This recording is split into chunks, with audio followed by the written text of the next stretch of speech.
I'm just kidding. I won't do all the music and all that stuff all over again. So Crumpy won't say it, but I believe that he accidentally clicked in the stream because he wasn't really paying attention, was he? I removed him, and then he was like, "Oh, you ended the stream." I was like, "No, no, but it's okay. I won't bust his chops." I just think Crump accidentally, when you're used to running the stream and you got to leave. I've done that before. I've ended other people's stream, but it's okay. We love Crumpy, and it's no hard feelings. It may have been an accident. However, Key ASC was first. So let's go ahead and jump back into it. So um, they got dark. Yeah. Damn, second. Actually, one, two, three, fourth. See how that happens? See how fast these guys are? Yeah, yeah. Nuked. No, I just think it was a mistake. It's all good. Okay, Fluffy, Double X, Montana. Hey, Montana, my guy. Thank you, brother. I appreciate you, man. I honestly, I want to have Montana on here to talk about. He he's what's a vagina doctor again? I'm just kidding.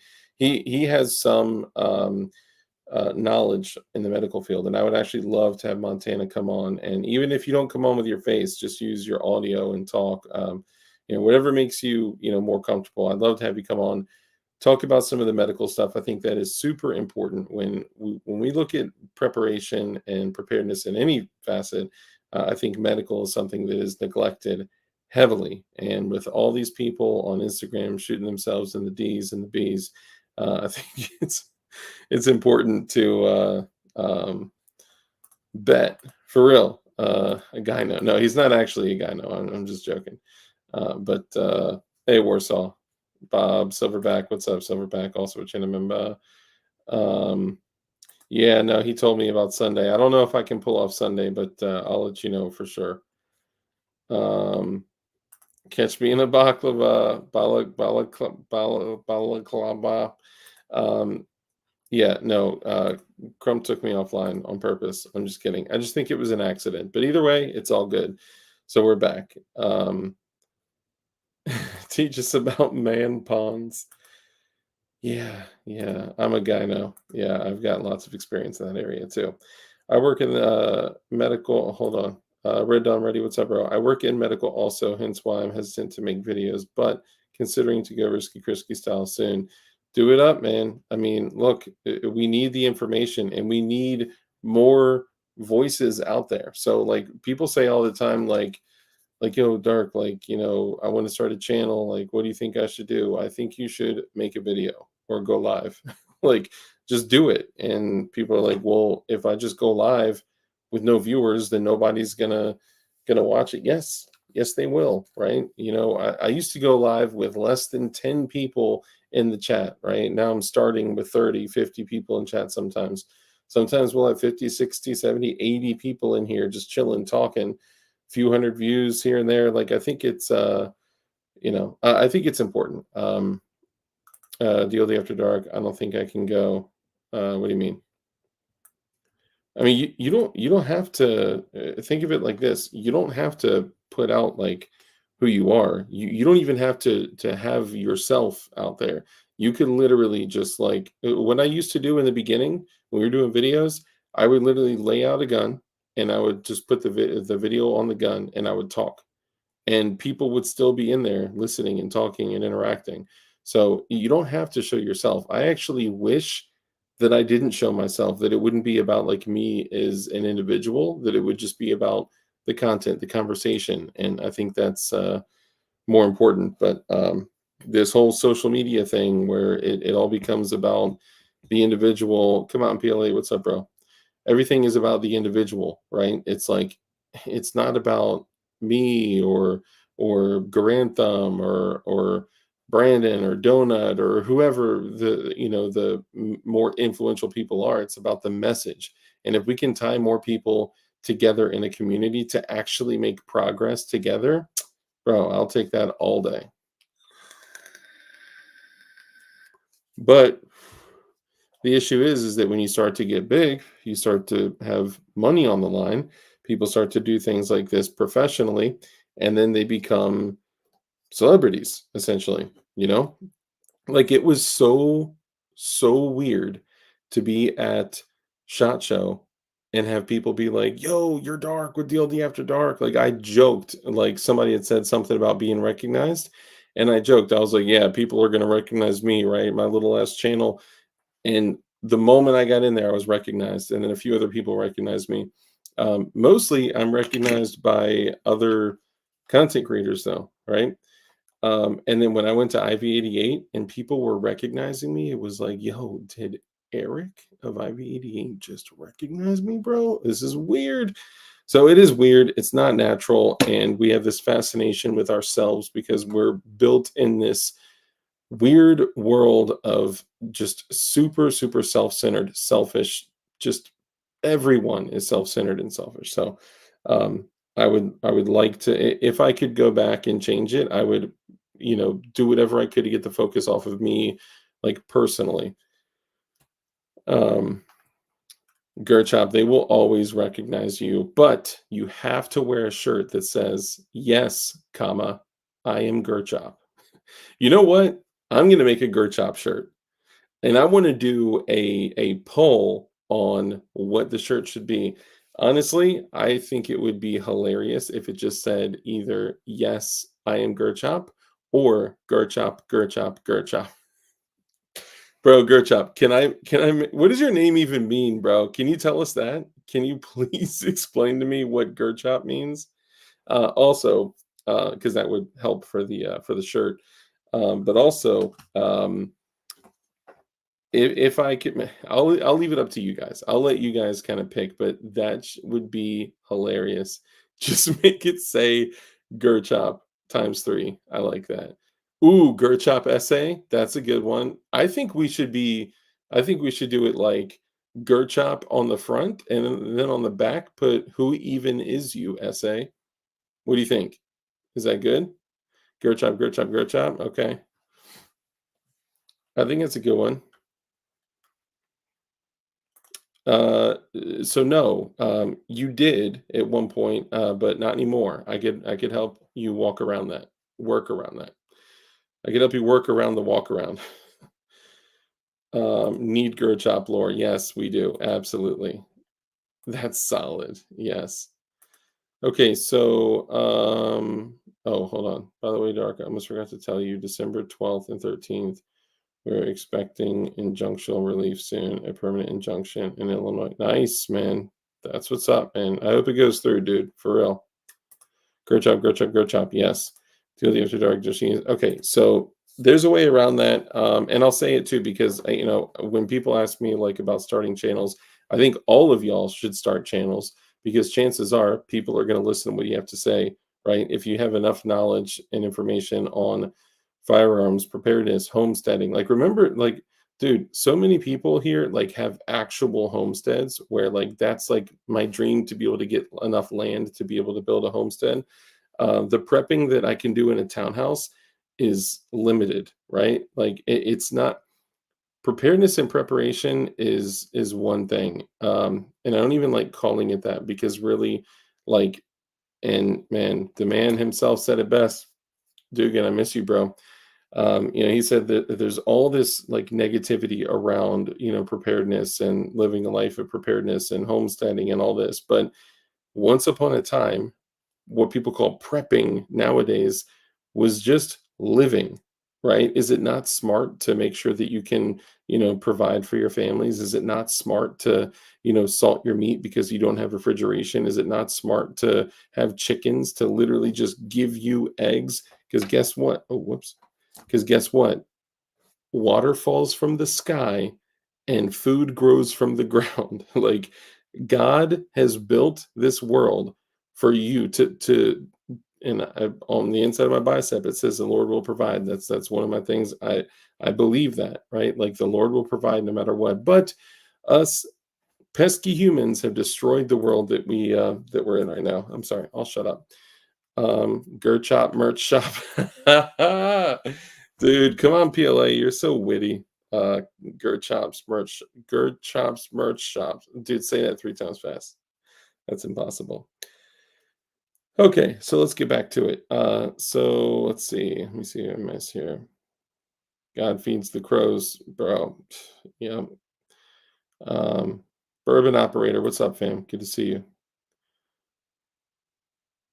Dark, do you think P80 is going to go out of biz? That is a very interesting topic. Maybe we should address that, not publicly, but I likely wouldn't have responded like that if my answer was going to be a resounding no. I don't think they're going to go out of business.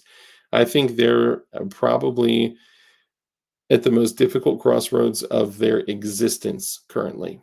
And look, clearly, like I love the company. Okay, uh, let me say it differently. Okay, I love the I love what their product stands for. Okay. Now there's a difference between loving the company, loving the products, and loving what the product stands for. Because what the product stands for is what I believe unequivocally, 100%, without a shadow of a doubt. I believe that all people, not all people that live in the US, not all people but felons, not all, I believe all people should be able to build, buy, build, trade, whatever, should be able to build modern firearms in the privacy of their own home with zero governmental overreach. Period. I believe that. Well, how big? Does everyone deserve to have nukes? Sure, sure, whatever. I don't care. But when it comes to the company, the product what the product stands for is different than the product itself that has a lot of errors. Like I was talking to MGB about this. I don't want to put words in his mouth, but MGB literally said like he exists because of their failures. Hopefully I'm not speaking out of turn, but being real, the only reason he came out making videos and stuff like that is because he found ways to fix problems that they had out of the gate. So finding a way to fix those errors and then publish those videos that gave knowledge and information to other people. They were able to equip themselves with knowledge and then go pass it on to other people and so on and so on, right? So the government has a paywall on nukes. Yeah, very good point. So do I think they're going to go out of business? I don't know. I hope not because of what their company stands for. Clover Tech, what's up, man? I hope not because of what their company stands for. Do I think their product is perfect? Absolutely not. Do I think that their company is perfect? No, absolutely, absolutely not. So many errors, so many issues, so many problems. I still have orders from this past February that haven't been filled, right? Like, and I know that I am not the only one in chat right now in that same exact situation. Now, my dealer agreement, I believe, has a clause that I'm not supposed to say anything negative about them publicly.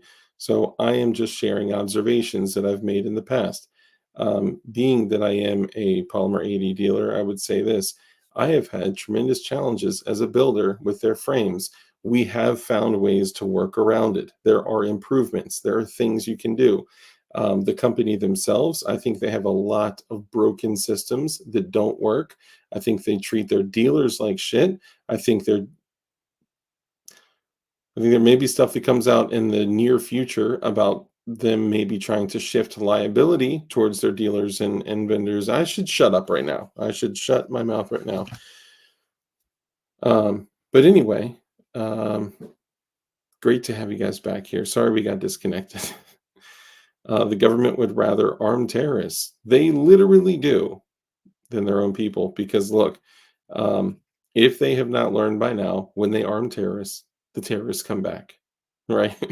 But when they have enemies aligned, they're like, well, I'd rather have this enemy of mine that also has an enemy of mine, right? Like this enemy of mine, we share an enemy together, so I'd rather have us being able to go after them together or get them to go after them or whatever, right?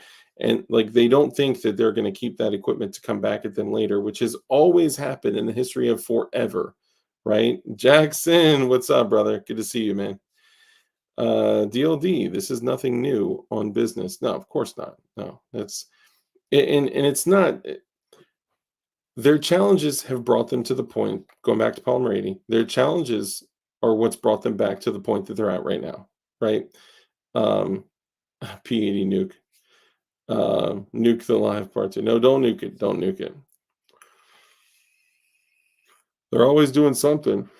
Everybody show Jackson some love, man. He hasn't been in here during live in a little bit, and we all miss him.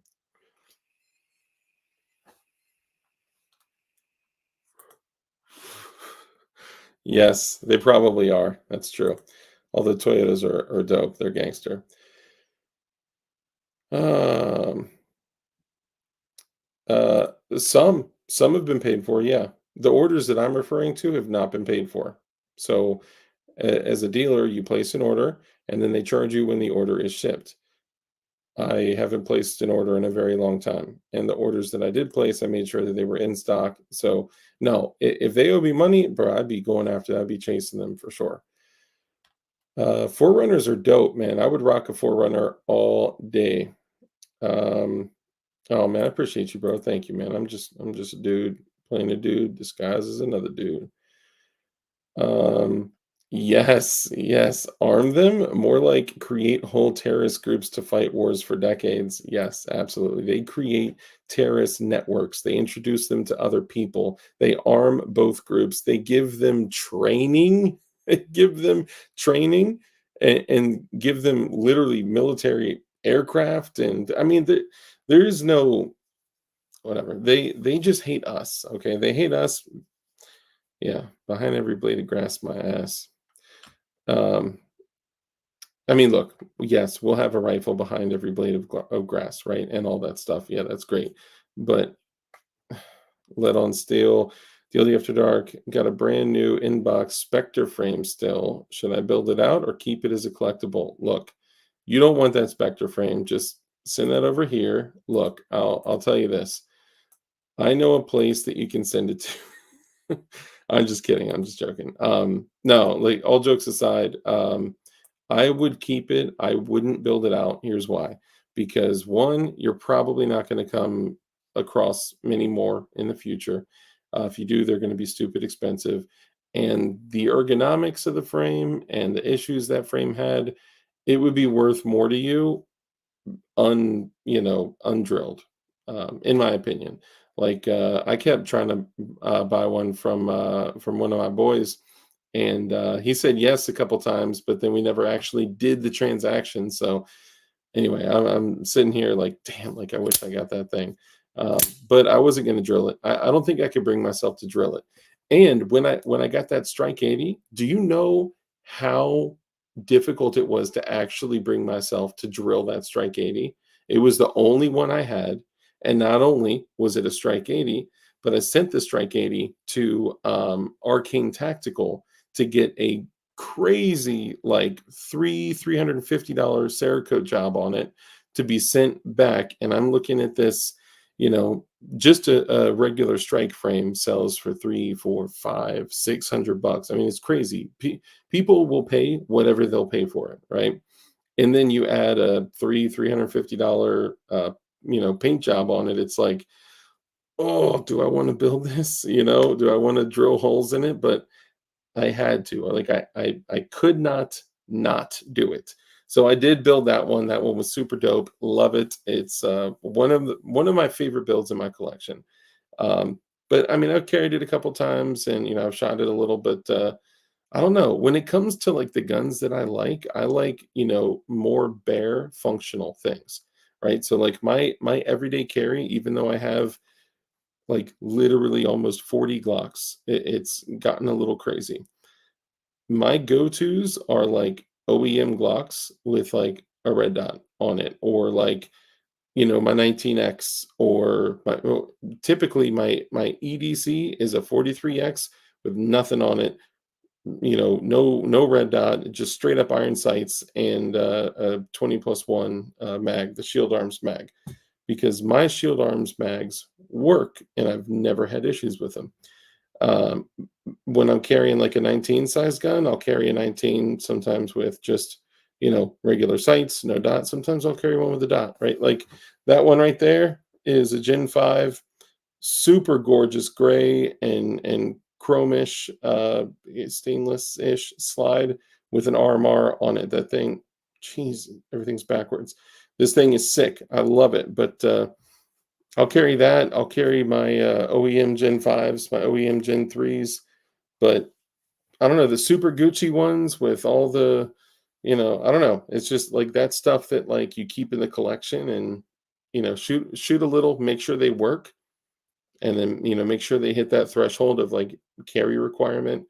If a gun is in my one of my gun safes or in the collection and I have not pushed it to that carry threshold of like a gun I'm willing to carry, then if shit pops off, I can't pass that gun to someone else and feel comfortable enough that that gun is going to go off every time they pull the trigger.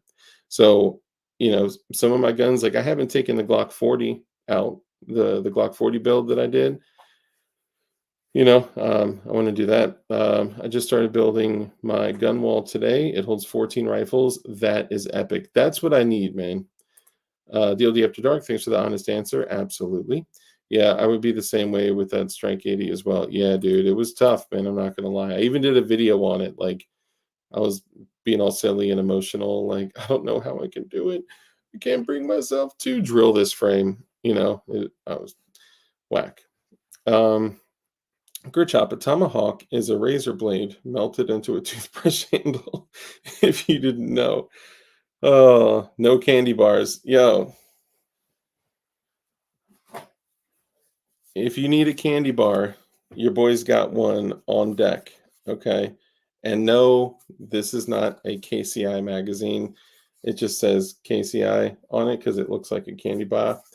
But I thought it was kind of funny because it's like Kit Kat on this side, Snickers on this side, but it actually kind of looks candy barish. But this is an OEM 17 round, 17 mag with the Chris Super V base plate on it.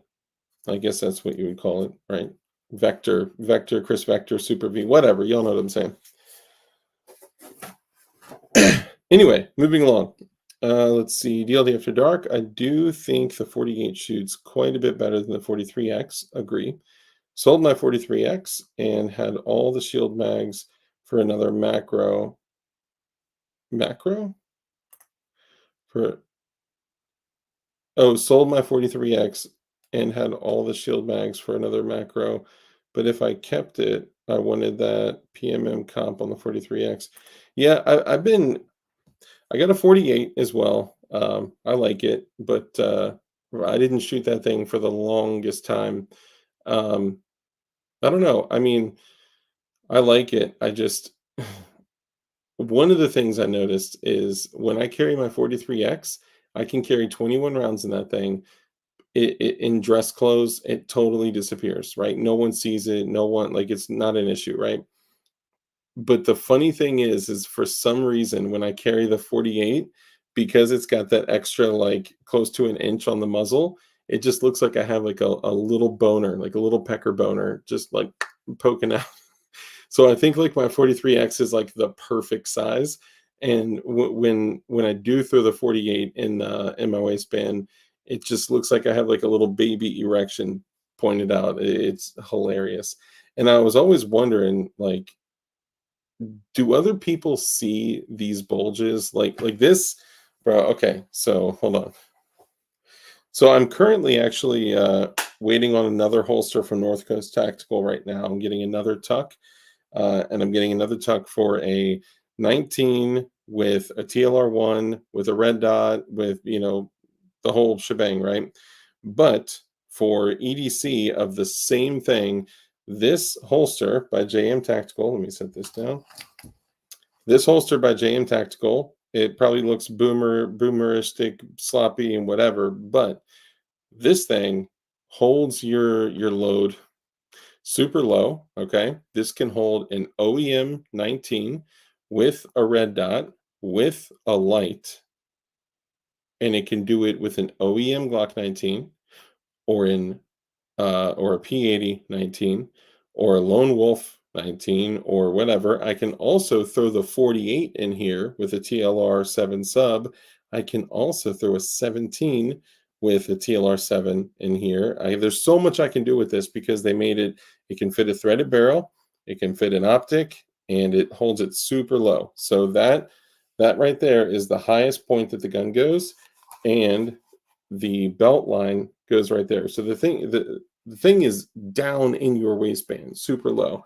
This has been great, and this is like the other one that I carry, and it holds up super well. And even though you would think it looks kind of like open, right? But once the thing is in there, it's in there, and it's just enough room for the dot and the grip to be able to draw, and I can still beat 1.25 draw to first shot in this joint.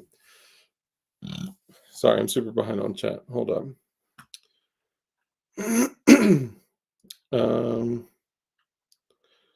Let me see. Next is house gun with red dot light and stuff like that. Carry with irons. Yeah, dude, I just picked up that XR 920C for $499. Dude, this thing is a monster, bro. No gun wall, gun placements first, then gun wall. I so I saw something that I like. I've always wanted to build my own. Oh, let me catch up on chat first. Hang on. Dark, can you post a pic of your wall? I'm looking for ideas for mine. Yeah, I mean, I don't have like guns on my wall. Everything aside from like what's out here usually, everything is in a safe or on my body. So I don't have any like what do you call it, like the hanging wall and shit like that for guns. I do what I've wanted to do, like literally since I was a kid. Dang, I'm super behind on chat. My bad, y'all. So let me go through this real quick and then I'll follow up on chat.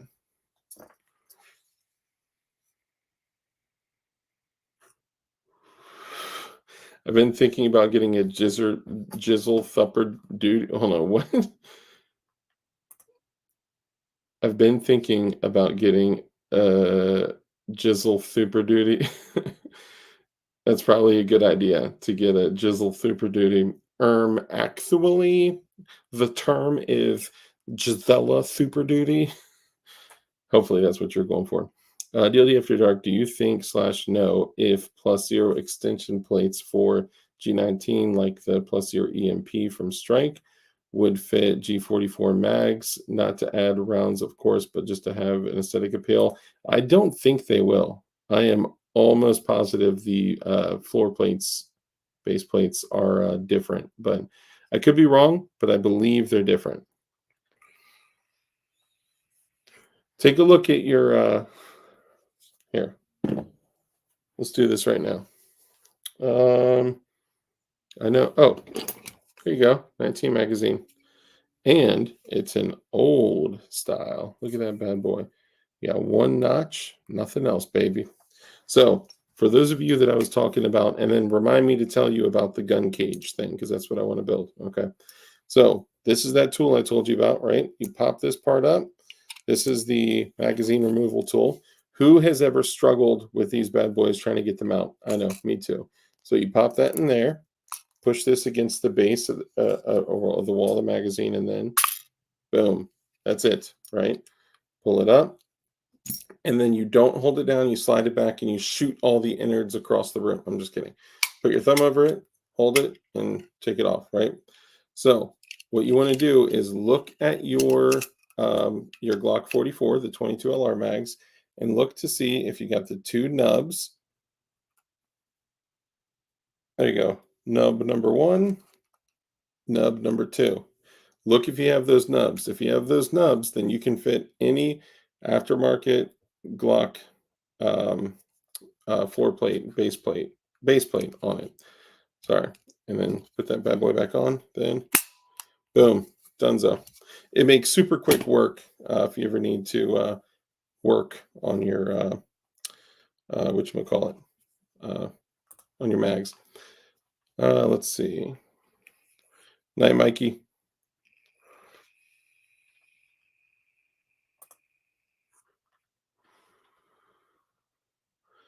The girls dim sugar. Have a good one. Yes. Sydney Military Picks, Glock carbine. Oh, nice.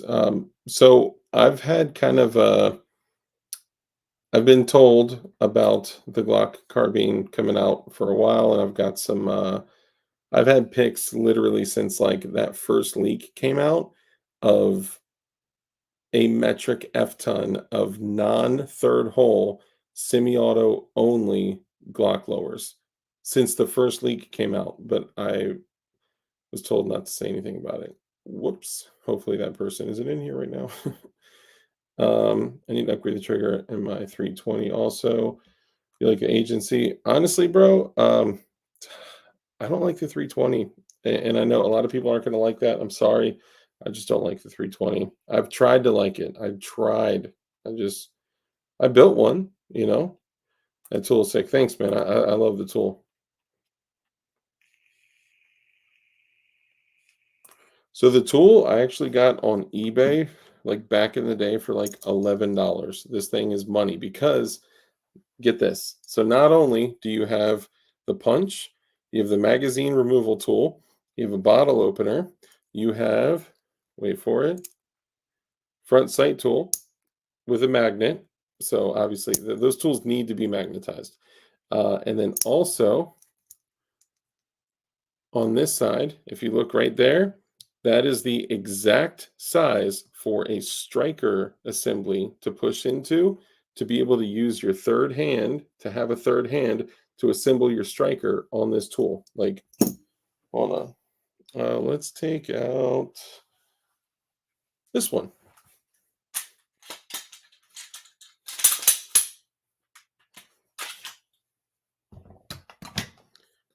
Okay. Un segundo, por favor.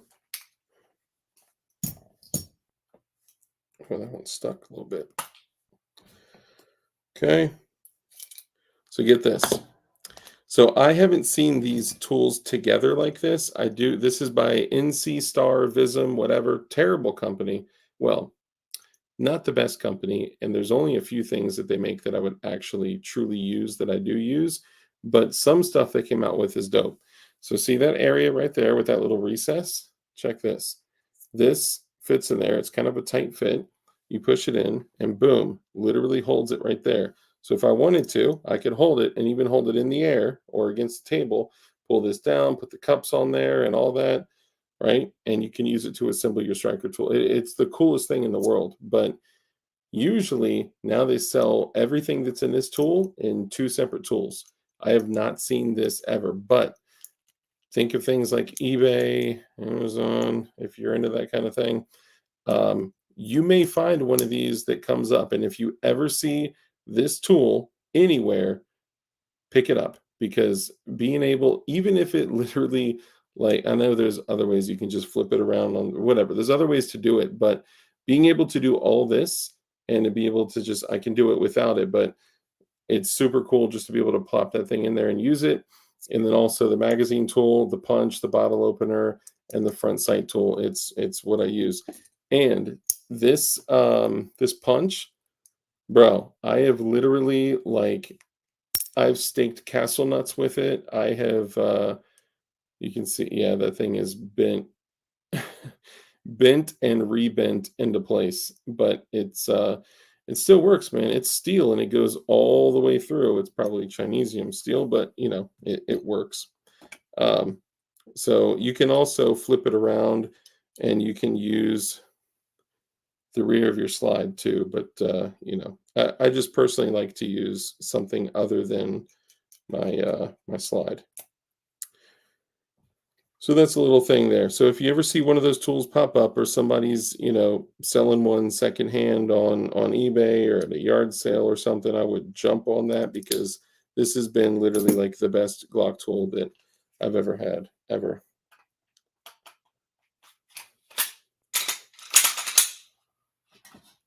Okay, sorry. Now I'll get caught back up. My apologies. No nubs. Did you ever see Ruger's? Okay, so I saw that actually. Ruger, I'll show it. Um, Man, I never thought I'd be showing this online.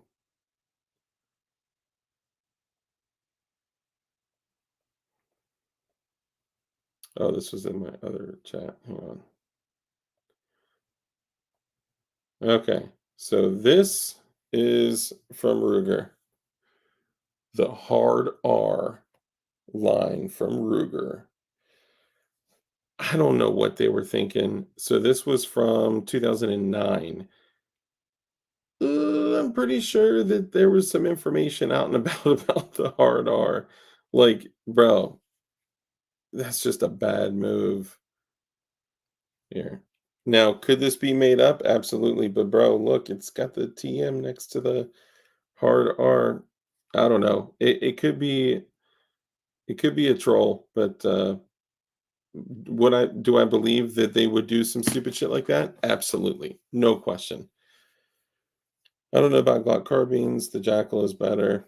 Yeah, I like the Jackal. I was thinking about picking one up. Um, I don't know. I may get one. I don't like my 320 at all. About to sell it, and my big LR308. Dang. And I never sell guns. Buy it only, never sell. I know. Dude, I'm the same way. But look, I'll tell you right now, this Narantino Lurvin, it's cool and stuff, but like I don't know. I'm not in love with it. And this is like $1,000 handgun. It's like I could totally take that. Okay, so picture this. If I take this Sig C3 and sell that with like all the mags and all the stuff I got for it, whatever, extra grips and another trigger and all that stuff, if I sold that for anywhere close to a gram, and then the FN 510 that I've never shot, by the way, and or no, did I shoot? I don't think I shot that one. The FN 510 that was $1,000. If I were to take both of those and sold those and got anywhere close to that amount, that would be a great deposit on some night vision. You know what I'm talking about? Bravo 6 going dark. So I don't know. I've been considering it. Plus, I have like literally almost 40 Glocks that I don't love all of them. I love most of them, but I don't know. Good, now I can get the lower from your SIG 320 with drop down dingus action. Tell me more. They look a bit different. What, the tools? I just use the slide. Yep, you can use the slide too. Sorry, I'm behind. Jism. DLD After Dark, the G44 mag base and plate looks very Gen 5-ish, so the EMP may work. I'll go ahead and order one, and I'll report back to you when I know for sure, for future reference for others. I appreciate that. But so the Gen 5 mags are are the same system when it comes to the bottom. So there's a Gen 5 mag inside this. So the base plate looks different because it's got that upswept piece there. But when it comes to how they're connected, it is exactly the same on the two little, you can't really see them. The base plates connect exactly the same.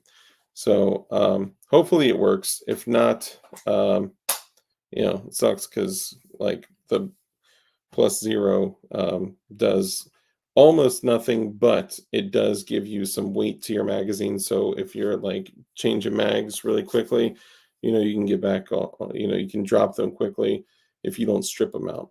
Some people strip them out. NC Star Wish before there was a wish. 100%. Crack Scout, what's up, bro? Good to see you. Yes.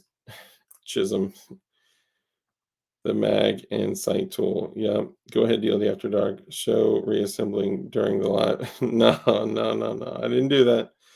The Vism NC Star VTGLK5 is nice. That's the one I got. Had to look it up. Dang. Got it on Amazon. Um, is it patented? You know what? That's an excellent question. And oh man. Yeah, US patent number. I don't want to say the patent number because then you can steal it, right? Yeah, that was a good thing. If I could have stolen that, if it wasn't patented, you bet your ass I would have taken it. Um, your mom's box. Slide bite, what's up, bro? Okay, so the other thing I got from Vism slash whatever, what's the other? Vism, you guys just said it.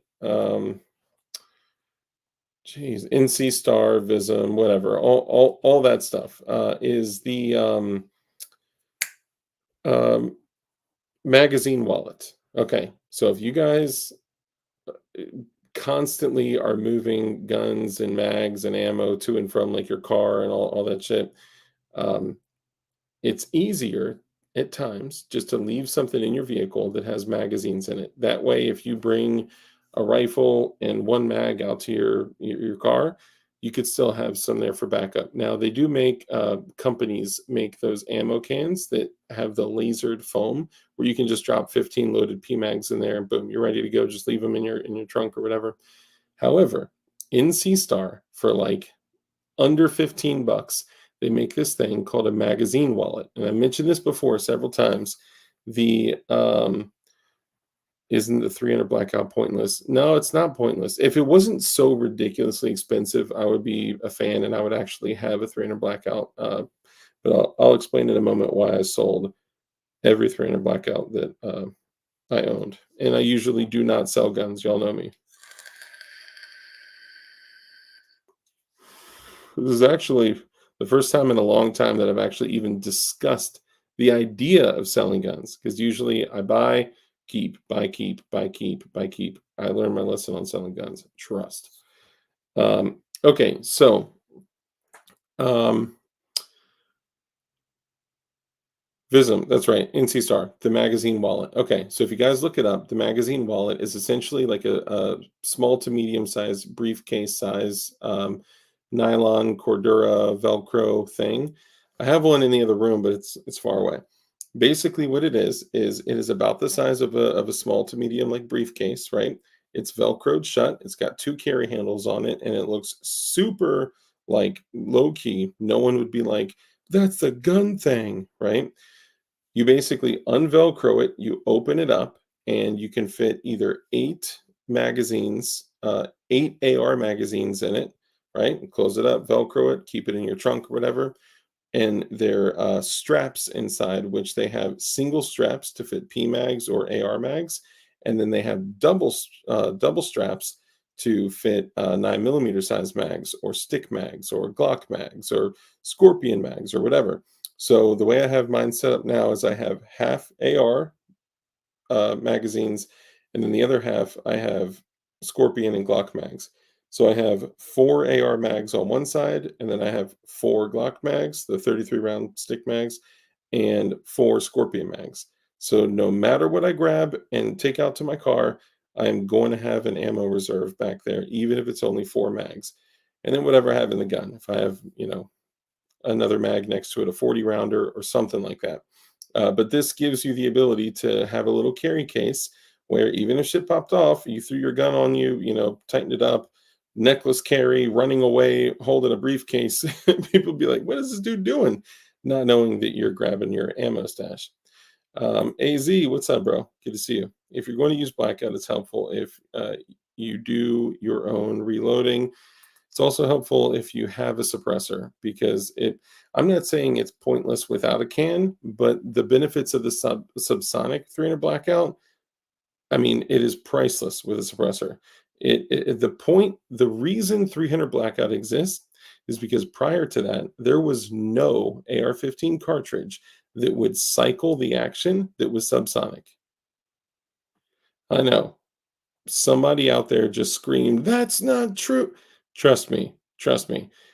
Your 5.56, if you were running subsonic 5.56, first off, that's like a 22. Why would you do that? Velocity is the thing that makes 5.56 such a useful round. But the subsonic 5.56 wouldn't cycle the action.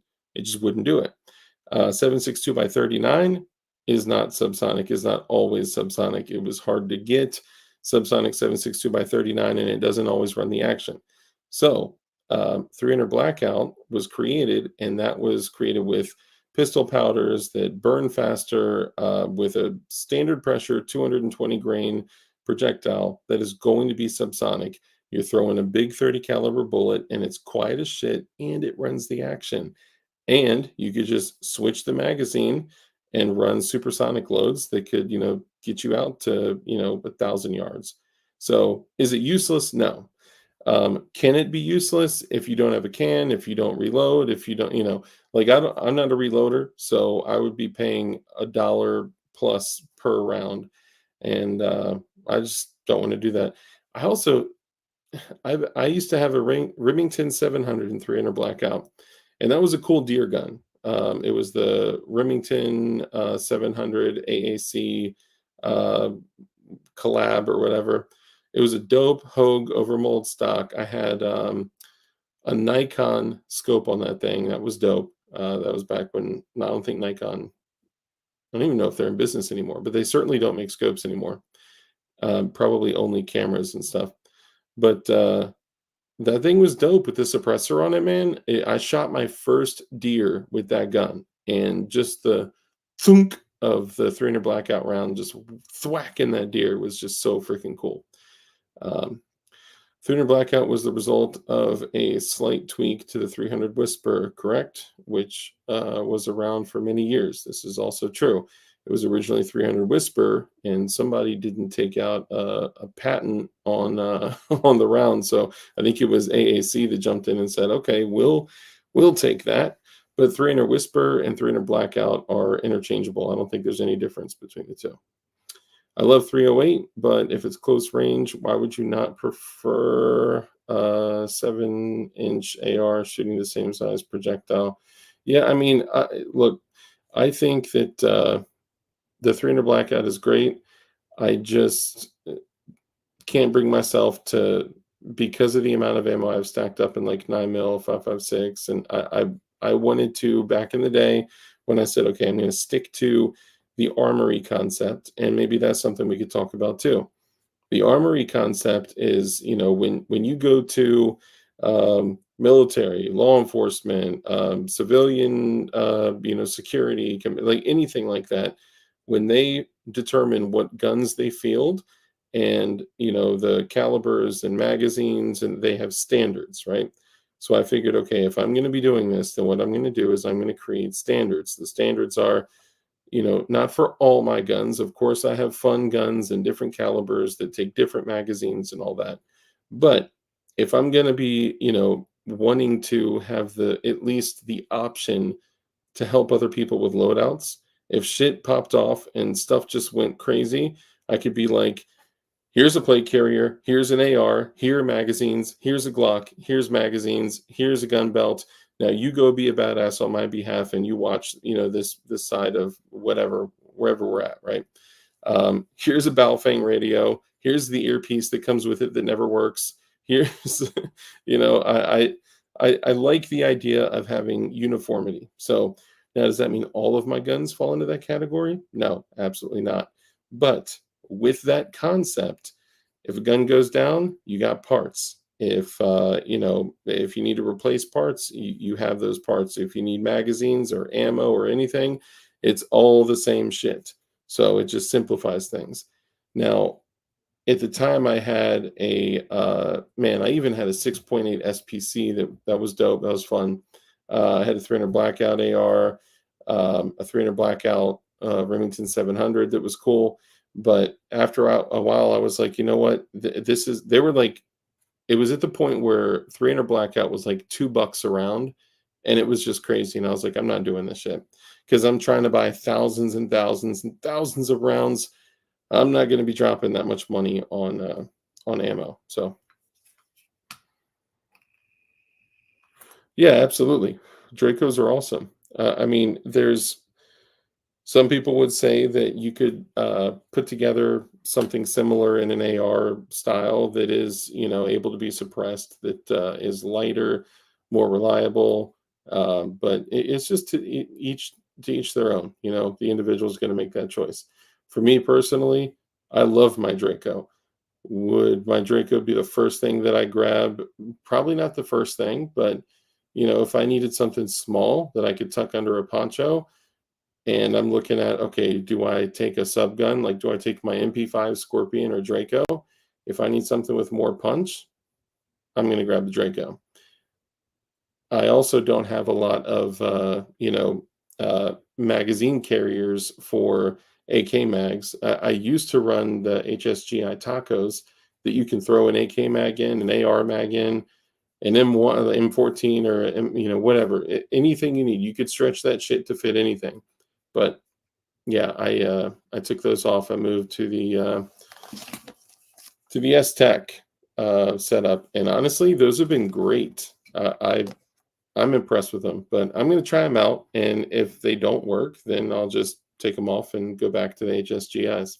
That's the thing. When I got a gun belt set up that's like, $450, and then I take all the HSGI shit off, and then I put on $170 of S-Tac shit, I'm like, bro, cost alone, I could outfit 2 or 3 other gun belts, whether it's for me, because part of me wants to make a second gun belt, a second pistol belt, and literally just leave it in the car, you know? And typically I'm not about leaving guns in the car, but I don't know. Things are getting crazy nowadays, y'all.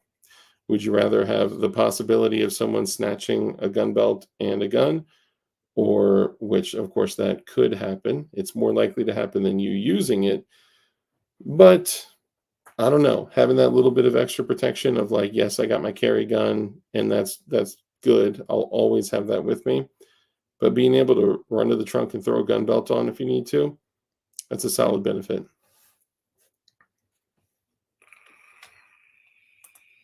Thanks, Jackson. I appreciate that. That's this guy right here. That is Al Green.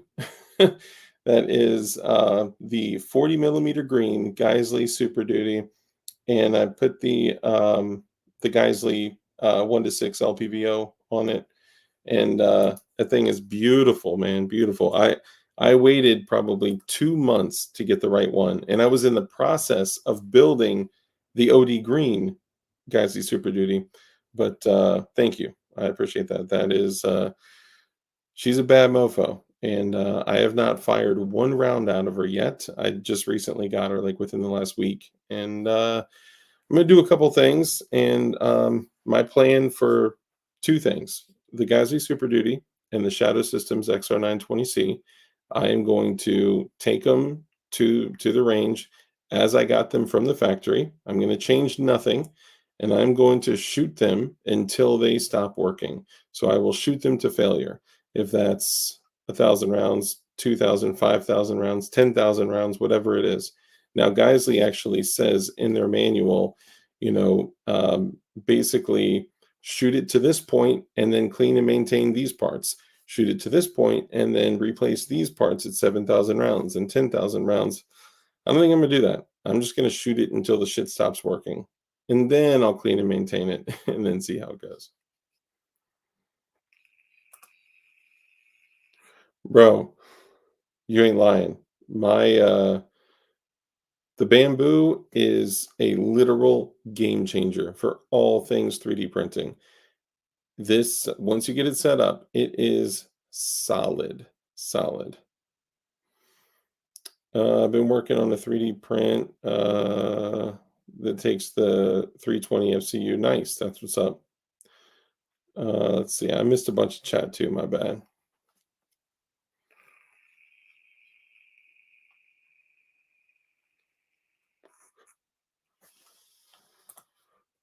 Same here, Red Dawn Ready 300 Blackout is bedside. 556 is on my wall with my 308. Yeah, I mean, different calibers are good for different things. I just wanted to simplify things. I had too many different calibers, you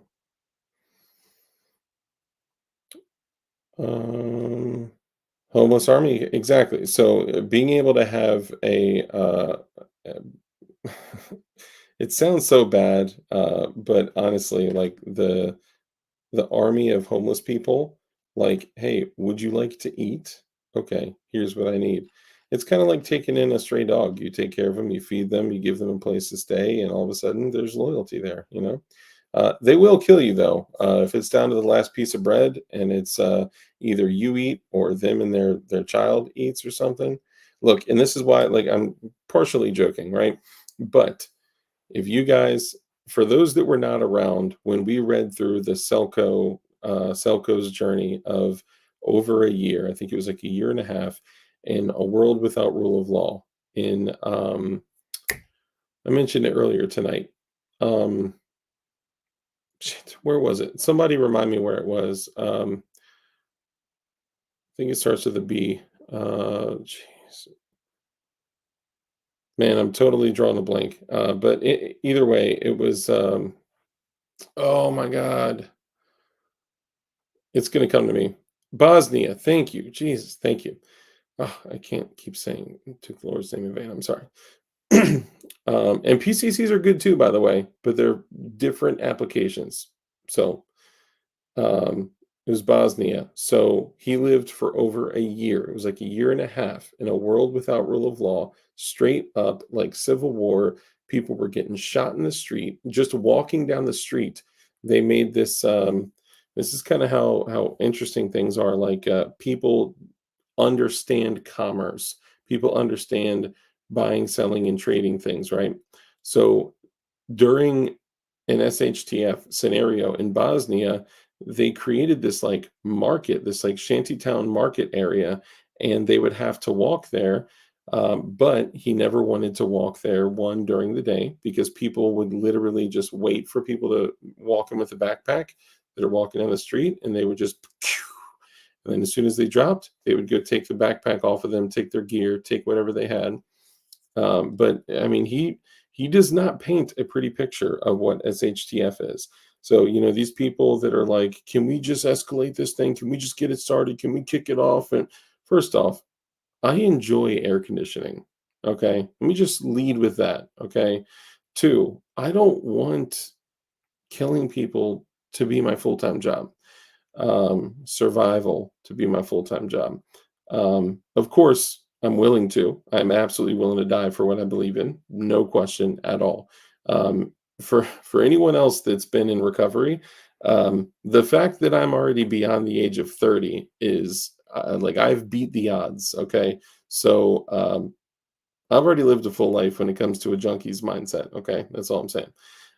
So I have absolutely no quarrels at all with dying for what I believe in, especially if it's protecting my family and other loved ones that I care about. Do I want to? Absolutely not. I have no intention of committing violence or any of that stuff.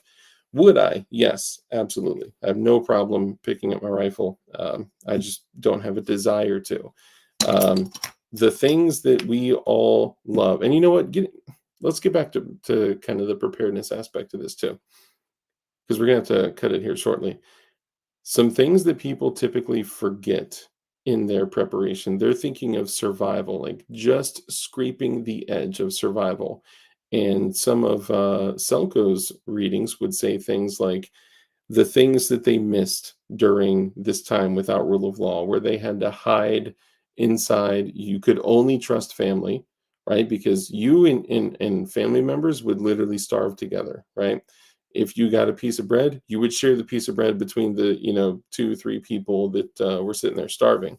However, a neighbor, your best friend, once they're literally looking at their child starving to death and dying of thirst, what do you think is more important, right? They would have no problem murking your ass if they needed to. So he had said basically stick with family, right? That's the most important thing. Knowing who you can trust, because the only people that survived are the people that stuck with family or started groups, and the people that were in groups without their family were killing each other. They basically had to hide inside, cook inside, eat inside. They had to completely cover up, like not let anyone smell the fact that they were cooking. They had to hide the fact that they were going out to take a shit, because if your neighbors saw you taking a shit, they would know that you had been eating, right? Doing things like putting on baggier clothes so it looks like you've been losing weight and are sickly. If you walk out and you're, you haven't lost a pound and you're looking healthy and and all that, like they're going to be able to tell that you're doing okay, right? So that would be the equivalent to, if you walk out, like that'd be the equivalent to flexing, of you pulling up in a a Benz or something like that. The idea of you having to hide the fact that you were taking a shit, like that's so twisted that people think like that, but that's the shit that people like, you can't prepare for that, right?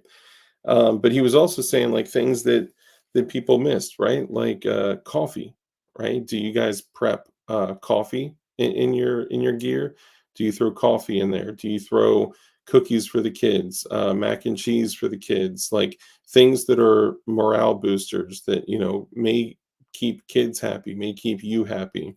Little snacks and treats and things like that, like things that could literally make a huge difference in a child's eyes or in your own eyes, like those comforts of coffee or tea, whatever your thing is, or seltzer. I stack like cases and cases and cases of seltzer because I drink seltzer. So I would like to keep things as close to normal as possible. You may say, like, that's stupid, that's cheesy. All you need is water to survive. Absolutely. But I don't want to just survive. I would like to at least feel like things are normal. Have you ever cut your power? Have you ever cut your power and not showered for a few days and kind of see how you would do with that, right? Like, have you ever, gone on a camp out for a few days and run around getting all, rashy and there's just things that you can do to kind of prepare for it. But either way, it's important to prep for these things, to throw coffee in your kit, to throw sugar and powdered creamer, things that are going to kind of normalize, give you like the comfort of normal life. It's important.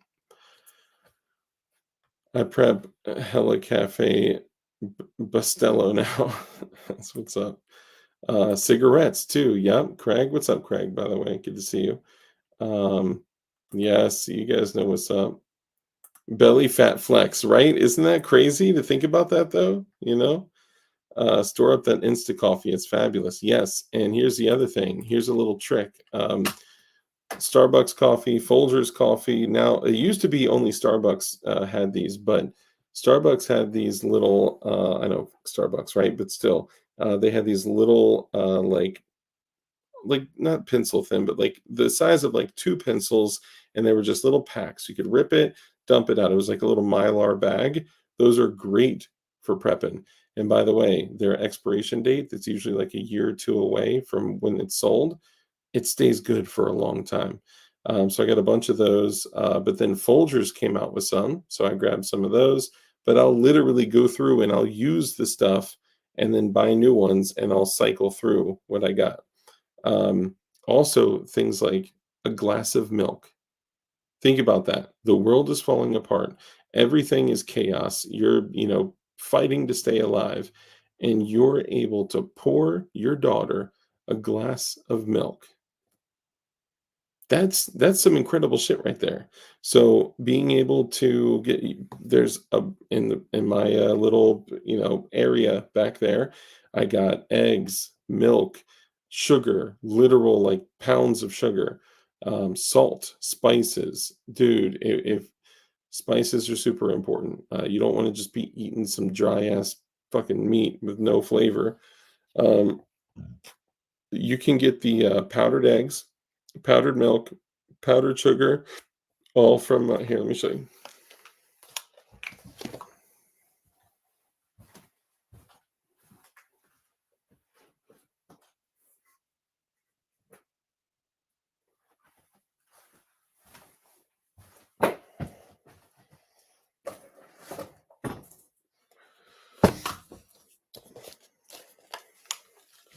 I just grabbed these two because they're on top. Again, y'all know I am not sponsored by anyone like this. Okay, I don't have like the world is coming to an end. All of you better prepare to buy my food buckets. You can get them. That's not what this is. Okay, I'm just saying these are things that you can prep because there may come a time where you need to use things like this, and it could literally not only feed you, sustain you, give you protein and all that shit, garlic salt gang gang, but the spice must flow.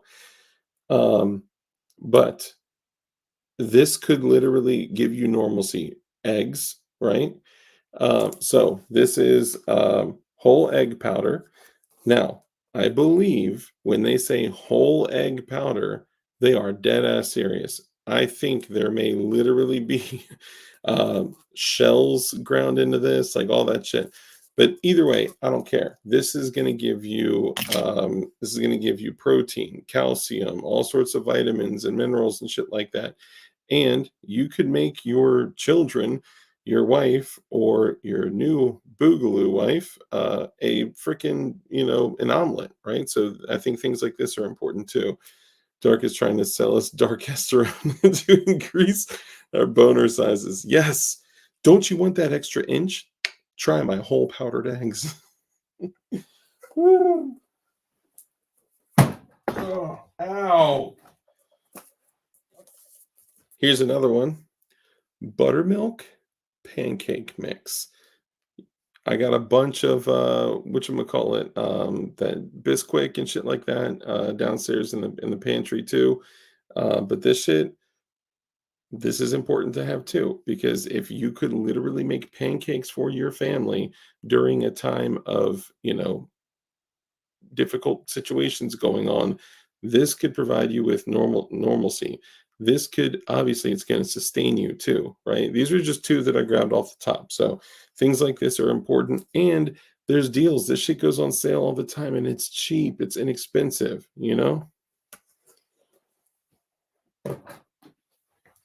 So that's just a couple ideas. You can also get the powdered milk. Make sure your water is on point too. Water, look, two things actually. So it says WFSS, okay? Water, food, shelter, security. I'm pretty sure most of us have security pretty well down pat, all right? Now, security doesn't just mean guns, okay? Because just as easy as you may have to throw on your overt rig and go outside, it may be more important that you conceal every single possible thing that you can and not let anyone know that you're carrying. And if they find out that you're carrying, shit may pop off and you may have to go loud right away. Okay. So I don't think the overt rig is the answer to everything. However, there are other things you can do. Risky Krisky just recently dropped a video on the low pro Viking tactical gun belt with the stretchy mag pockets to where you can literally set up your um, concealable gun belt the same exact way your overt gun belt is, right? Which is super important for you being able to kind of utilize the same training processes and all that stuff. Um, Also, do you play any COD? Is that real right now? Oh, that's funny. Yeah, don't forget Call of Duty definitely helps. I'm just kidding. If you text me that because you're watching this, I gotta make fun of you.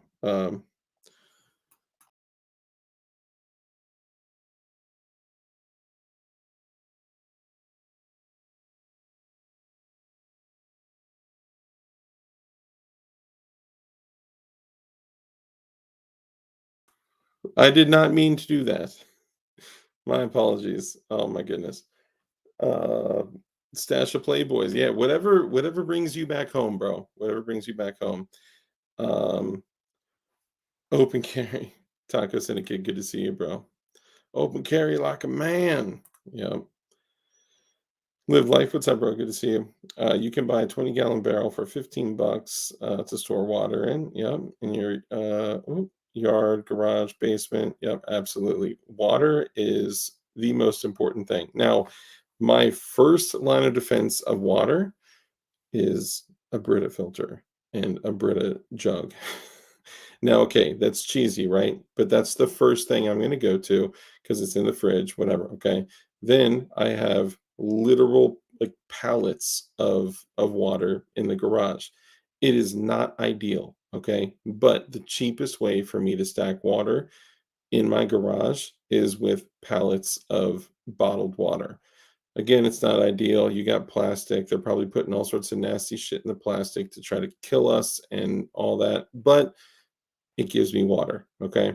Now I actually drink it and cycle through it because it doesn't last that long like that. But if you can spend a few bucks here and there and get a case of, X amount of bottles of water, I'll do it. And then I'll cycle through that. Now, in addition to that, I have actual water storage in different areas of my home. and it's bleach treated, so it will last a very long time. But I also cycle that stuff out too. And then I also have all sorts of filters, water filtration, water, purification stuff, everything you would possibly need because I may not be able to stay here. I may have to leave. Okay. So you got to prepare for bugging in, bugging out, every single aspect of what may happen. Is it a storm? Is it a riot? Is it an invasion? Is it whatever inter issue here, right? Is it an EMP? Is a sunstorm gonna knock out our internet? Weird. Um, Anyway, you never know what you're preparing for. So find the little things that you enjoy, right? Prep candy, prep cookies, prep mac and cheese for your kids, prep things like, I don't know, noodles. Making spaghetti night or pizza night during the boog, like all that shit's important. Dark, your crib sounds amazing. I'm basically trying to do the same thing. I the only thing it's just time, it's just, but I also haven't, like, I'm nowhere near ready. I don't think any of us could ever, like, really be, like, ready. The only thing I'd say, like, I'm ready for is guns, ammo, gear. That's it. But I'm not ready physically. I've been working to get in better shape, to lose weight, to, be in a better physical condition to where I could throw on my gear, literally throw my daughter over my shoulder and run a mile, right? Like that is not easy to throw on, 45 pounds of gear with a, 65-pound daughter and, throw her on my shoulder or around the back, whatever, and to run with her while I have all that shit on me. So one of the things that I need to get better about is my own physical fitness and endurance and stamina and all that. There's a bunch of things that we could do, but as long as you make the effort to just get ready or to get better each day, then you're good, right? Garden hose gives water on an interesting taste. Yes, it does. Absolutely. I don't trust anything, man, bro. I swear to God, they are putting all sorts of nasty shit in the water. What is this thing? Why do they want us to bathe ourselves in aluminum? Right? Like, why? Okay, why do they want us to drink aluminum? Why do they want us to put aluminum on our armpits all day, every day? Why do they want us to brush our teeth with aluminum? And I wonder why. Do you guys look into what aluminum does to people?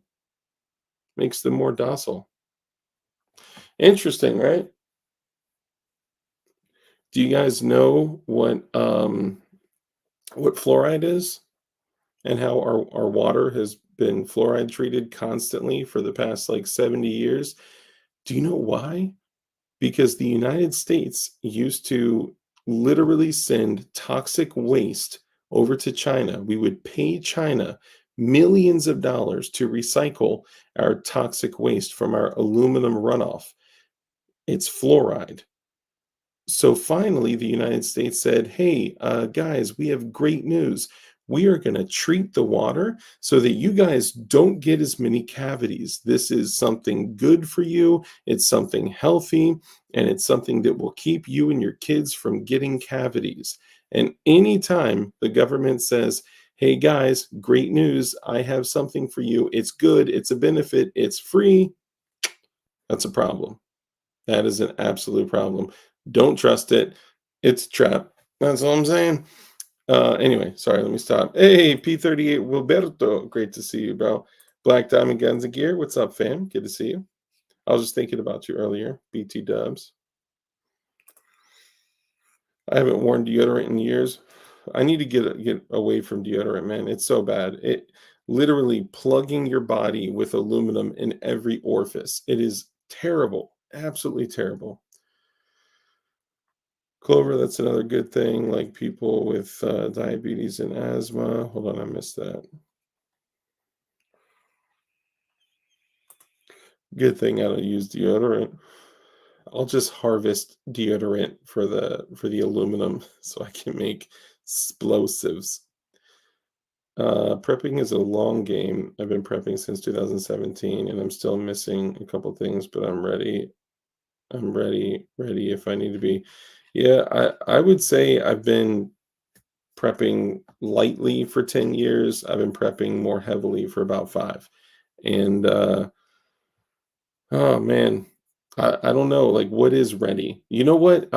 I'll tell you what ready is. Ready is having 100 acres or more. Ready is having fruit trees, nut trees, crops, literal crops, and livestock, a water source, and as much space from highly populated areas as you possibly can, your own source of electricity, your own source, basically everything you would ever possibly need for you and your family, water, milk from cows, goats, whatever, livestock, everything you would ever possibly need, being able to create for yourself and your family on one homestead, that's ready. And then, of course, the protection of the homestead, the security, that kind of thing. Aside from that, I don't know what else ready is because guess what? I still live in a highly populated area. Now it is way better from where I used to live. Way better, light years. Like this is less than a third as populated as the other places I used to live. So I'm much further away. I could totally take any of my neighbors. Sorry, neighbors. I'm just saying. And to that one neighbor, um, you know who you are. Um, I'm taking all your stuff. I'm just kidding. I'm joking. I'm joking. But anyway, I'm just trying to give you guys some ideas to think outside of the box as you choose to, get your preps here and there. And remember that depending on like what happens, your preps may just be, in your pantry, right? You may not need to go to the emergency food. You may not need to go to the emergency water. You may not need to, you may need to, right? You may not need to go to your kit. You may not need to dress up in full kit and go out. And I would actually advise that you didn't. I think I think every single person, if you have full kit, all right, if you have a plate carrier, plates, gear, and all that shit, and you got a gun belt and an AR and a pistol and the whole shebang, if you have all that, then it is mandatory for you to have the same thing on a concealable note. So that would mean you have to have concealable armor, concealable gun belt, concealable magazines, concealable holster, concealable medical, all that shit, and a sub gun or a very, very, very small rifle that you can hide under, say, a poncho, a jacket, or something like that. Or if you need to stash your long gun and maybe carry the rest of your shit, but keep your pistol stowed away and all that, I just think it's just as important that we perpetuate this like fantasy thing that we're all going to be running around in multicam and full kit talking about like, oh, what gear do you have on, bro? I have my blue alpha. Oh, that's so cool. Mine's shellback, like no, it's not going to be like that. We're going to want to hide the fact that we are, rebels. We're going to want to hide the fact that we have food and water. We're going to want to hide the fact that, we're prepared. And I think that's super important, Clover Tack, thanks, man. I appreciate you, dude. Clover Tack with the $5 super chat. He says, have enjoyed listening while I finish up some things for the day. Thanks for the live, bro. Thank you. I appreciate you, man. Clover Tack, thank you for coming in. Appreciate that. And thank you for the super chat. Gerchop says, there's a video of a guy getting shot in a laundromat and it was level 10 brutal. Did not see that. Did not see that. Your loot crate, if you walk around like that in most cases, yes, absolutely. And I get it. Like, if you have, your full multicam kit, I got it too, right? Trust me, most of the times when I'm training in my overt kit. But I think that we all need the concealable kit too. So on that note, I'm worthless if I don't provide value to you guys. So here's what you do. If you need a concealable plate carrier, buy my food buckets. I'm just kidding. Sorry. If you need a concealable plate carrier, there is a very, very, very durable concealable plate carrier that you can use for AR 500 steel, which it's better than no armor. Okay. You can use for level 4 plates. You can use them for what, RMA or whatever. You can use them for, you know, sorry, I got something in my eye. Oh my goodness. I think I got it. You can use them for like up to like 0.75 inch thick plates, 10 by 12s. It is called Scorpion Tactical Gear. Is that the best there is? No, it's not, but it's super durable. It's like 500D or whatever Cordura, super durable, very adjustable, and it is extremely concealable. And it's like under $40. Okay. Actually, I got, hang on. I'll show you.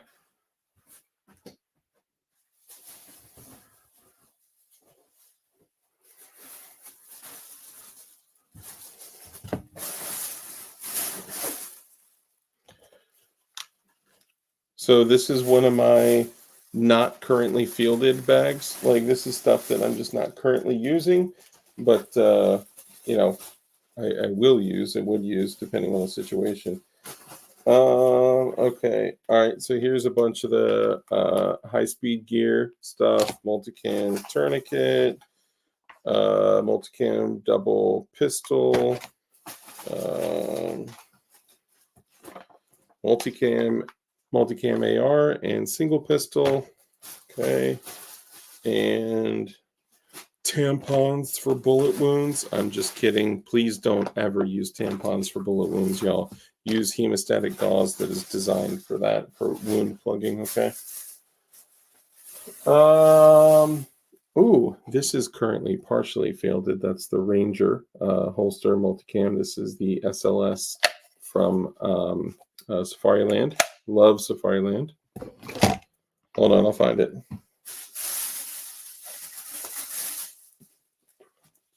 Backup civilian poncho. Because if you're running around in a multicam poncho, bro, what does that say? Why's my hair doing that? Sorry. Get a regular color poncho that regular people would use, not not a multicam or M81 poncho. I'm just saying. I have another one, another double pistol multicam pouch.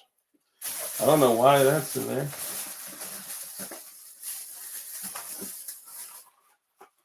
I got a bunch of the OD green. I got like 3 of these and 3 pistols in the OD green. This is stuff that I'm going to build a secondary pistol belt, right?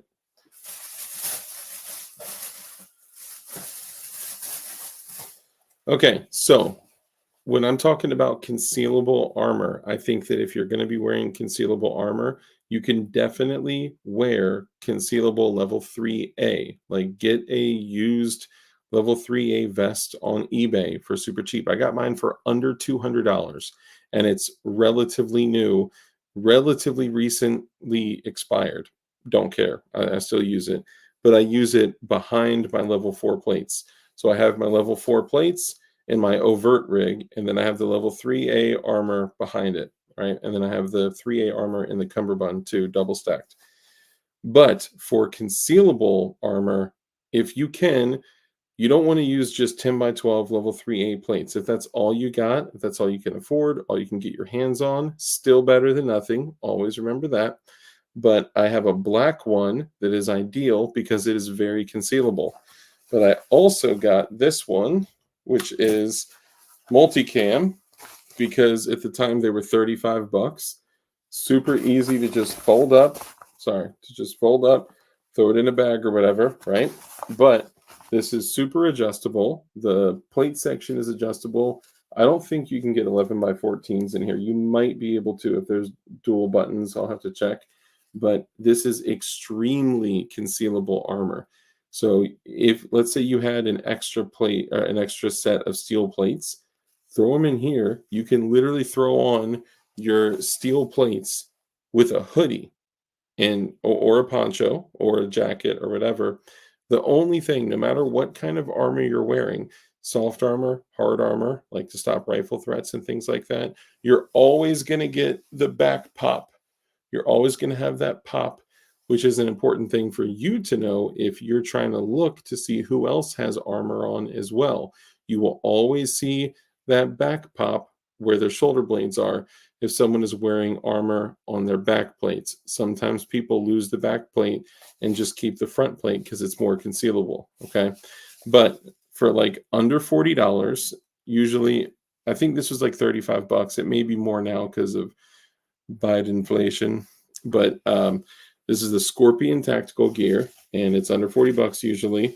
And you literally just rip open the bottom, pull the buttons off and the Velcro off, shove your plates in there, and you can adjust everything on it. It is completely adjustable. The other dope thing is on my other one, I have a black one of these. This is all hook and loop. So I threw on a triple AR mag carrier that's hook and loop, and then I wrap this around it to, pull it onto my torso tightly. So I can actually throw on a hoodie and have armor and 90 rounds of 5.56 or whatever, one mag, one grenade, and like one multi-tool or something like that. Whatever is the best application for what you're doing. But for the cost, if you have stupid AR 500 armor that isn't the best armor, but it's still armor, I would rather catch spalling under my chin than a 5.56 round through my sternum, right? Throw them in here and just keep it there for concealable armor if you need to go out and about with armor on. That's all I'm saying. It's just a little thing.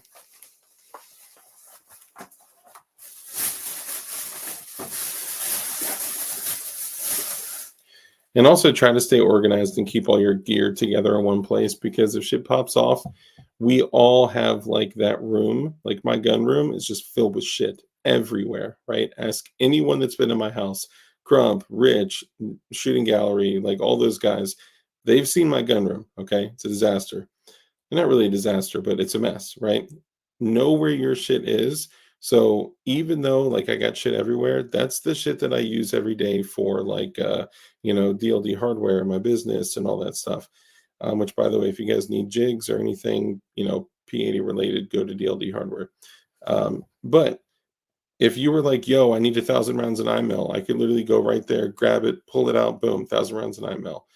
If you were like, yo, I need 6,500 rounds of IML, 1, 2, 3, 4, 5, 6, and then 7, and then split that, and then whatever. And then if you were like, I need a plate carrier, boom, plate carrier.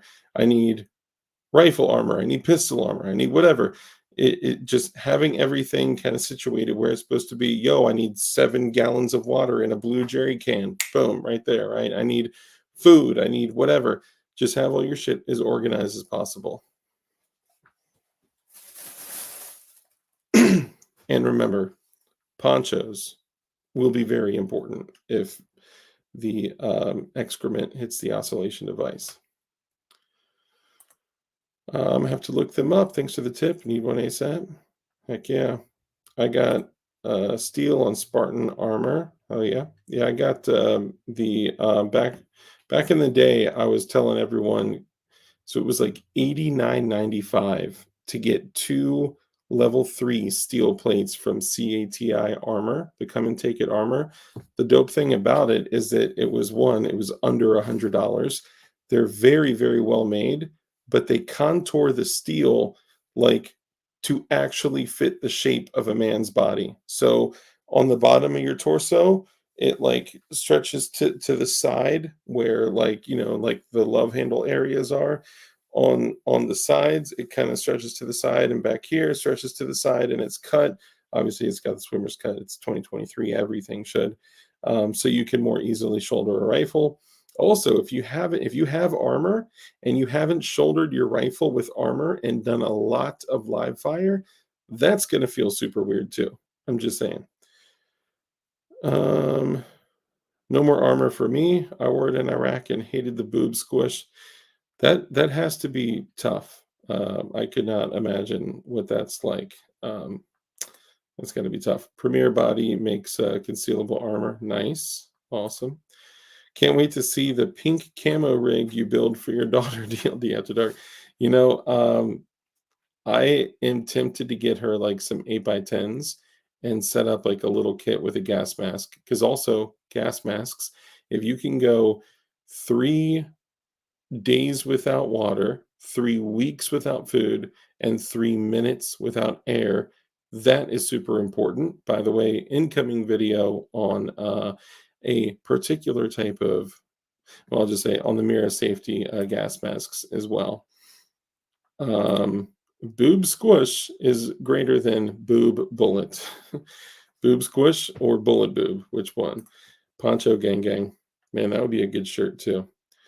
Jonah Weiss, Big Mac Defense carries tactical scorpion gear. Oh, do you really? Nice. That's awesome. Yeah, tactical scorpion gear's decent stuff for the price, for sure.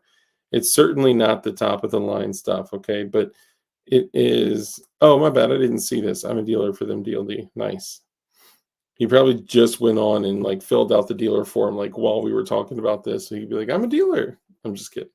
I'm joking. And y'all, for real. Like I know, you know, this may seem like a shill or whatever. I get absolutely nothing for saying this. Anything that you need, whether it's gear related, gun related, magazines, ammo, anything like that, contact Jonah, Instagram, phone, email, whatever. Contact him first, price check him, and then go out and see what you can get it for. I almost guarantee you that every single time Jonah is going to be less. Give him a shot to earn your business. Let's see.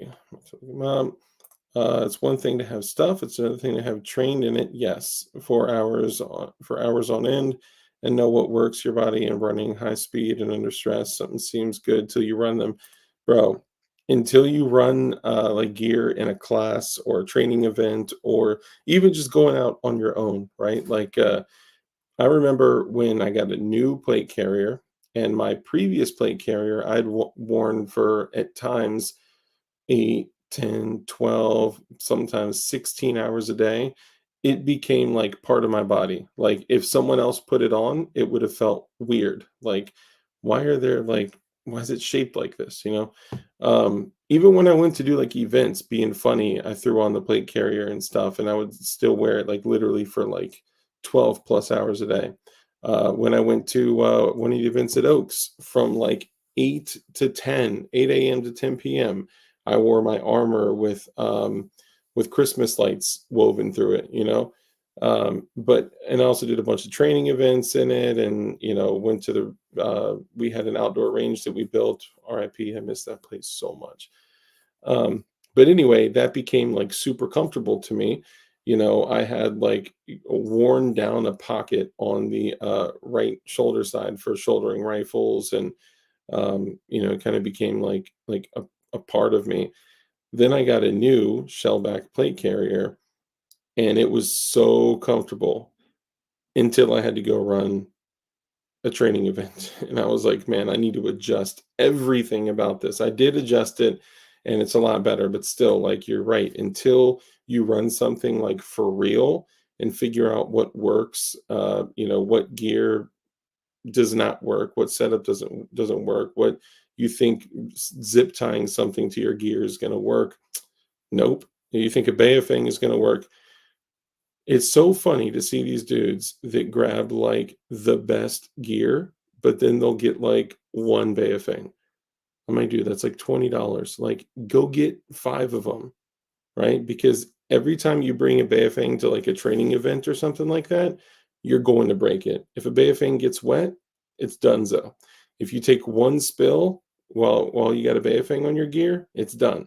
So get a bunch of them, and plus, in an emergency event, if you don't have your, a call sign to use, if you don't pass the ham operator test, whatever, right? The amateur operator test. If you needed to pass off radios to other people for them to go outside and like secure the perimeter of your home or something like that, being able to give them radios is important as well. So little things like that. My bad, I'm way back here. I spent all day organizing because it was too out of control. Yeah, I organized my closet, but I definitely need to organize the rest of my place. I got 2 plates plus side plates and carrier from Spartan for like 125. Nice. Dang, that's a good deal.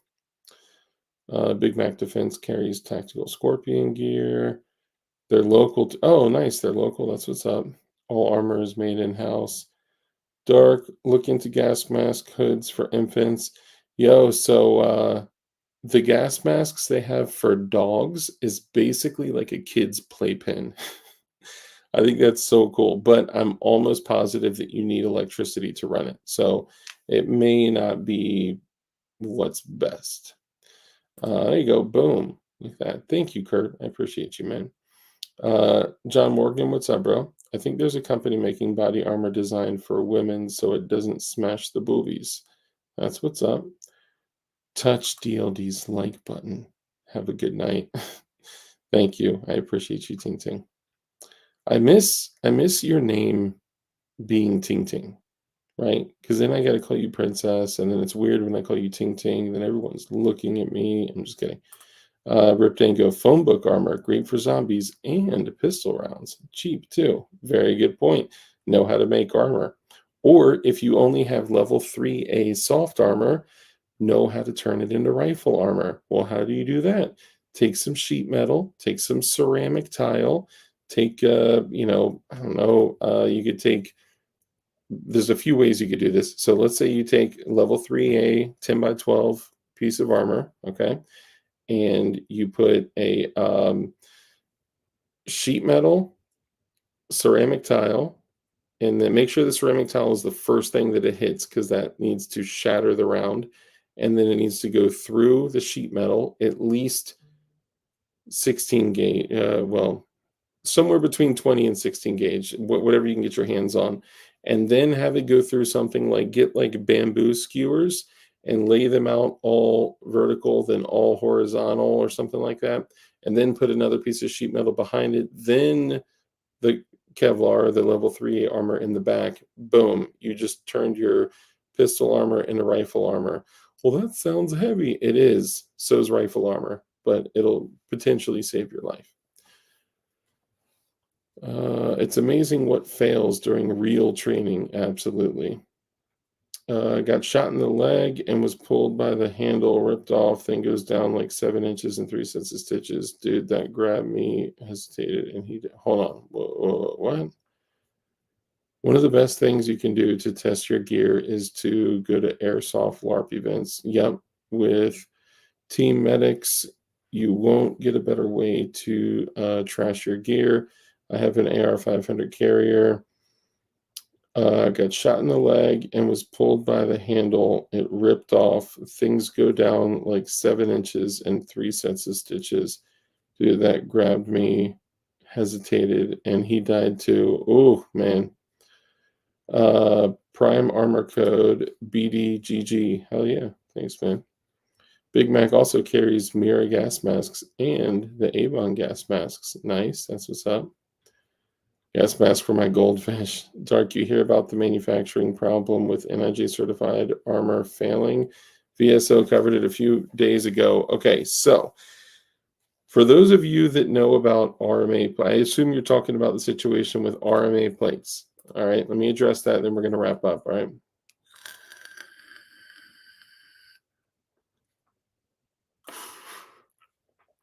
The LD After Dark going to be looking like Rufio from Hook with that bamboo armor, bro. That's what was in dang, that's what was in the rifle armor that I sent to CRS, and the 3A armor that was in the back was literally shredded Kevlar, literally shredded, destroyed Kevlar from being shot, totally aired out with a 5.56.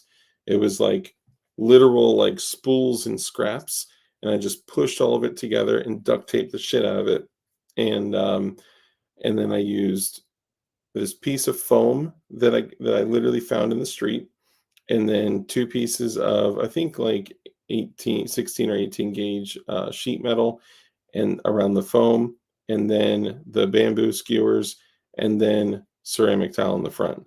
And that stopped 9mm, 45 ACP, 7.62 by 39, 5.56 from a 14.5-inch barrel, 5.56 from a 20-inch barrel, and then the 6.5 PRC, 6.8 PRC, whatever it is, blew it apart. However, I did not get confirmation of a pass-through. I only saw it blow everything apart. I think it blew the duct tape apart, which, by the way, I had to stop duct taping because of the weight restriction. But I think if I could have duct taped it more, it would have stayed together better. Or find like duct tape that did something else to kind of seal it all together and then duct taped it some more, something like that. But I don't think the 6.5 PRC, 6.8 PRC, whatever the hell it was, I don't think it actually penetrated. I think it just blew the shit apart. But whatever. Miss you, CRS, and love you. Hold on. RMA and HESCO both. Okay, so Blade Boy, what's up, bro? Blade Boy, hopefully you got my response via the DLD hardware thing. I know I was like a day or so late, my bad. But I appreciate you asking. So Blade Boy hit me up and he was like, hey, I'm placing an order through Amazon. I just want to see if you had an Amazon affiliate link because I'll use yours since he was going to be doing a big order. And I appreciate that. Appreciate you hit me up and asking me. I do not have an Amazon affiliate link because I feel like it would be kind of against the values that I talk about because I so often talk about how I canceled Amazon Prime, I canceled HBO, Disney Plus, HBO Max, Netflix, like all that stuff because they hate us. And so I would feel like I'd feel shitty if I were to then have an affiliate link for Amazon, even though obviously it would help because a lot of people use Amazon and it would kick back money to me. But to the channel, it's just, I don't know. I'm torn there. I don't know. I'm weird about stuff like that. But anyway, getting back to what you were saying. So I don't know about HESCO. Apparently you're saying it's RMA and HESCO. I believe that there is some fuckery about with NIJ, and as long as the armor stops what it should stop, the government should have absolutely nothing to do with any of that shit. And I think it's fuckery within uh, the NIJ. Part of me wants to say, for something that has been so expensive for so long and almost unobtainium for civilians, RMA comes in and drops level 4 ceramic level plates that is very affordable and has always had a good track record of success. For the NIJ to say, oh, all of your plates are failing all over the place, and I don't know. And then later on, they're like, HESCO too. Like, I don't know. I have a hard time believing it, but I just don't trust the government at all about anything. Literally anything at all, ever. Um, Jackson, I respect the hell out of that, Dark. Thanks, man. I appreciate that. But I do appreciate nice, man. Thank you. Thank you, dude. You're the man. No, I trust me. Look, I don't even have a job right now. Okay. So like everything I'm doing, I'm building another business that is giving me no revenue right now. And then I'm doing everything with DLD hardware and the channel and all that. And like that's it. So yes, it would be great to, bring in that revenue for the channel and also for me as an individual. But I can't break my own standards to for money. I fucking hate money. The government lies. Yes, they do. Yes, they do. All right, let's go ahead and wrap up. YouTube is very anti-gun. They got my Amazon affiliate canceled because I recommended an item on Amazon and YouTube. Wow. So that's another thing. I'm conflicted with that too because I'm on YouTube, which is literally falling in the same exact categories of all that shit I just mentioned. So, but the way I look at it is if I'm able to be on this platform and if I am able to share some things that enlighten some people or help some people, or, you know, if I can use their platform for our good, I'll do that all day, you know? So, anyway, let's go ahead and bring it to an end. Look, I love all y'all so much, man. I really appreciate, yes, we do. And that's why we're doing so much more stuff on Rumble. If y'all haven't seen, we're on Rumble. We do, there's DLD Dark on DLD After Dark on Rumble, but then also we have the Uncensored podcast on Rumble on Mondays at 10. And we're doing a lot more on Rumble too. So who knows? Maybe we'll just switch over there one day. But then I kind of feel like eventually Rumble may turn on us too, because YouTube didn't used to be anti-gun at all. Like, it turned into that once they got connected with Google and got powerful and stuff. Just remember, and if you agree with me on this, I'd ask you to do something that's free. I'd ask you to hit the like button if you agree with this message.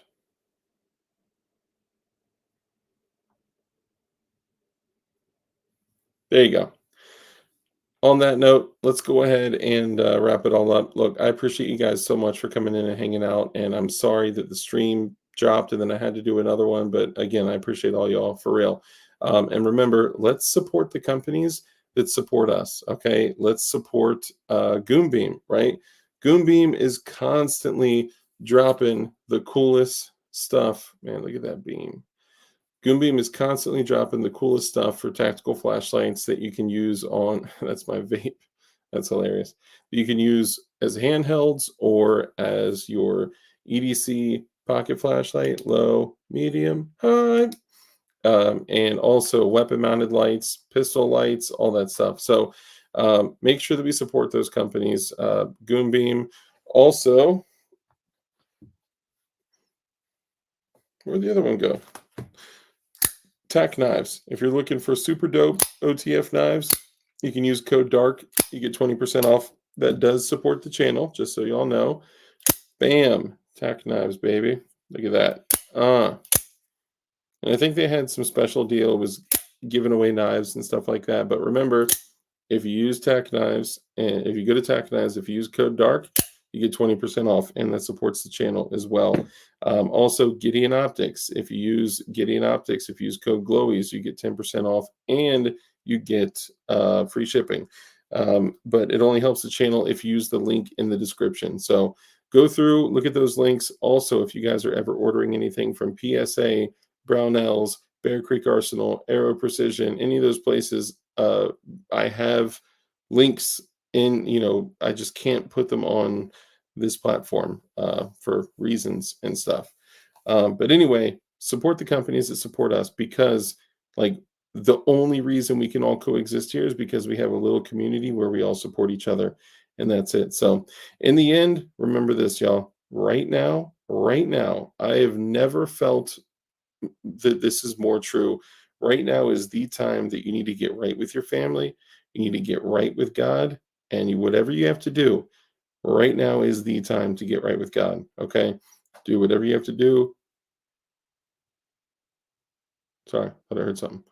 Do whatever you have to do. Go to church, worship, pray, work on your relationship with God, because right now is the time to get right with God. Okay. I'll just leave it there. We don't know what the future is going to look like. Okay. The only way you can work on, you can do anything you want to do to take control of your life, but this is the way that you can take control of your eternal soul. Okay. Forever. All right. And I care about y'all enough to say this, and I love y'all. And that's why I want to share that. Anyway, in the end, we're no good unless we stand up to our own standards and expectations and rules. I have my own little set of rules. Here are a few of them. Rule number 47, always carry a knife. I'm just kidding. Rule number 1 is to be kind. It's so important that we're kind in everything that we do. That brief little interaction that you have with somebody else can have a massive impact on their life. So just be kind. Rule number 2 is to live a life of care, compassion, contribution, give to others. When you give to others, you become blessed. A hand that's open to give is open to receive. Rule number 3, Because we know the only way for us to defeat evil is with good men skilled in violence. Make sure that you're becoming as highly skilled in violence as you possibly can be. And be safe, be dangerous, and keep that thing on you. And with that, ladies and gentlemen, I'm going to go have a cup of refreshing beverage in my Be Kind mug. Shout out to P38 Wilberto. I appreciate you for that. And y'all, take it easy. Love y'all. Peace.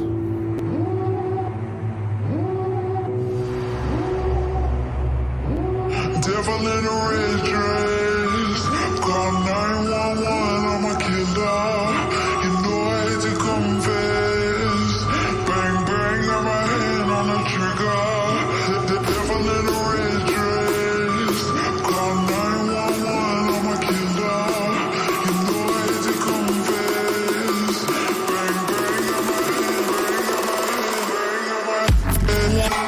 call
All right, if you are still here right now, you are one of the real ones. Okay, yes, you watching right now, you are one of the real ones. So I'm going to tell you this, okay? Right now, your government hates you and wants you dead.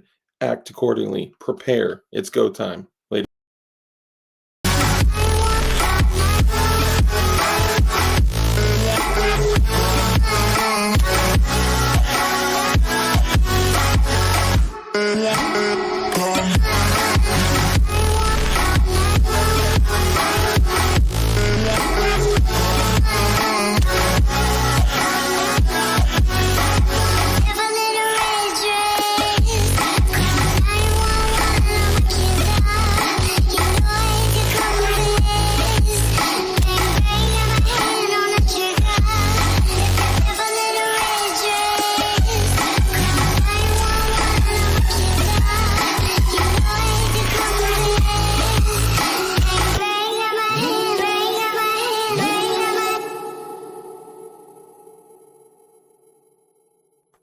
Perfect note to end on.